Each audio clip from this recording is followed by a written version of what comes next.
La tragedia classica per leggere la contemporaneità. Da un'idea di Massimo Cacciari e Luigi Garofalo nasce un progetto coraggioso quanto innovativo sostenuto da Banca delle Terre Venete.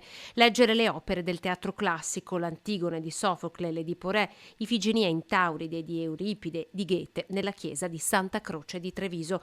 200 posti, la mattina la rappresentazione per la scuola, la sera per il grande pubblico in versione integrale, in entrambi i casi con introduzione del filosofo veneziano.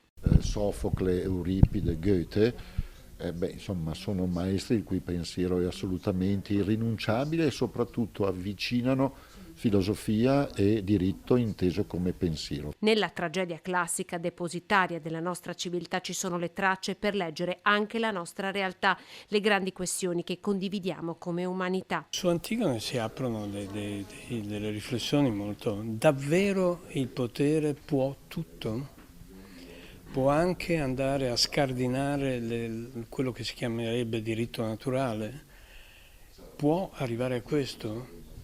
Che ci provi, sì, è un continuo provarsi, però è anche vero che le persone non sono mai adeguate a questo. Soffriamo, questo mondo a volte ci appare un inferno, ma apprendiamo qualcosa da questa sofferenza.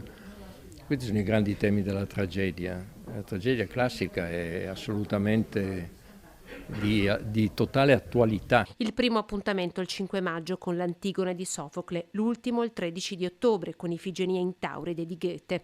Le letture saranno eseguite da attori di fama internazionale: Paolo Serra, Raffaele Esposito, Claudio Puglisi, solo per citarne alcuni.